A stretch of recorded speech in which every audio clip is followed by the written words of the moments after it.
कि अगर आप जेडीयू में होते तो ये स्थिति होती जो मैं आपसे ये सवाल पूछ रहा हूं। और ऐसा सवाल मैं इसलिए पूछ रहा हूं कि जेडीयू में कोई आप ऐरा गैरा नहीं नेता की होती, तरह तो नहीं होते नहीं, होती, नहीं आप राष्ट्रीय नहीं, मैं अध्यक्ष साफ भी बोल रहा थे। हूं, मैं होता तो ये नहीं होती।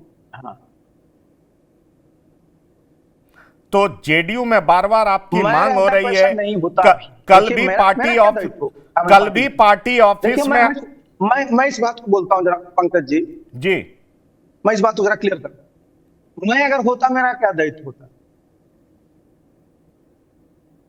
कि जो भारतीय जनता पार्टी का केंद्रीय नेतृत्व है, उनकी अपनी पार्टी की भावना से, पार्टी के कार्यकर्ता की भावना से अवगत कराना। भाई हम सब लोग को साथ मिलकर के ना प्रदेश का और देश का विकास करना है।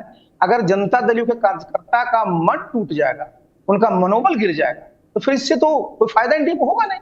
आपको काम ऐसा करना है जिससे कि कार्यकर्ता का मनोबल ऊंचा रहे, मनोबल बना रहे, तब ना। राजनीति एक दिन की नहीं है ना, राजनीति तो लंबी राजनीति होती है। इसलिए हमेशा इस बात का ख्याल रखना चाहिए कि कार्यकर्ताओं का मनोबल कहीं से न। कार्यकर्ता को चाहिए क्या? उनको मान सम्मान क्या देते हैं? वो कोई पैसा देते हैं? भाई उनकी जो भावना है उसका कदर किया जाता है, और उनकी भावना को और कदर नहीं करिएगा तो ये तो अच्छा नहीं होता किसी भी तरह। नहीं, पर जेडीयू को एक गार्जियन की जरूरत तो है सर। नीतीश जी के सुपुत्र के भी रिश्ते आपके साथ चाचा भतीजे वाला है, पारिवारिक संबंध देखिए, भी है, गार्जियन देखिए वाला भी नीतीश रिश्ता है, सिर्फ राजनीतिक रिश्ता ही नहीं है। मैं नहीं जानता नहीं, हूं देखिए इस आपने बात को, सही, मैं जानता हूं इस मैं बात सही। को। आज हाँ हाँ, निशांत के आने की बात है पार्टी में, तो निशांत पार्टी में आए तो उनको भाई एक राजनीतिक चाचा की जरूरत तो है, जिनके साथ निशांत के बड़े अच्छे रिश्ते रहे हों, पारिवारिक रिश्ते रहे हों, एक ट्रस्ट लेवल बहुत हाई रहा हो।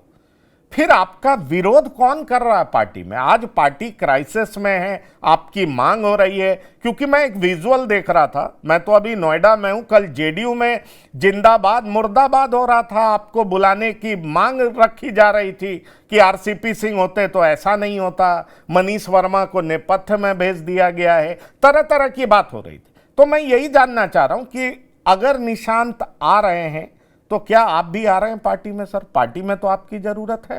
देखिए एक बात मैं बता दूं, मैंने अपने जो मंशा है, जो आपने चर्चा किया, मैं 4 महीना पहले ही इन पार्टी जितने नेता मैंने सबको कहा रखा है कि भाई हम लोग नीतीश बाबू के साथ काम किए हुए हैं, और हमारी कोई, समझिए कि इस तरह की बात नहीं है कि हमको कोई दिक्कत है उनके साथ से काम करने की। मैं सबको कह रखा हूँ, जितने बड़े बड़े नेता सबसे पूछ लीजिएगा, मैंने सबको कहा है। तो भाई हमारा क्या दायित्व है? हमारा दायित्व है कि भाई मैं जब इनके साथ वर्षों से रहा, और अगर हमारी उपयोगिता हो सकती है, हमको कहीं देने में, अपनी सेवा देने में क्या हमको दिक्कत है? कोई दिक्कत तो है नहीं, लेकिन निर्णय तो इन लोगों को लेना है ना, हमें तो निर्णय नहीं लेना है। हमने तो अपनी जो बात ही कह रखी। और जो आपने कहा ना कि आप होते तो मैं होता, तो मेरा दायित्व क्या होता? मेरा यही दायित्व होता। मैं भारतीय जनता पार्टी के सभी नेताओं से कहता, भाई ऐसा बिल्कुल मत करिए कि अगर आपको लगता है कि ये नीतीश बाबू के लिए अच्छा है, लेकिन जब तक कार्यकर्ता को नहीं लगे कि उनके लिए अच्छा है, मैंने बताया ना क्यों गठबंधन के लिए ठीक नहीं होता है। कार्यकर्ताओं का मनोबल कैसे ऊंचा रहेगा? तभी ना ऊंचा रहेगा जब उनको लगेगा कि नहीं मेरा कोई ख्याल कर रहा है, उनको लगेगा कि मेरे नेता का भी वो लोग ख्याल नहीं कर रहा है।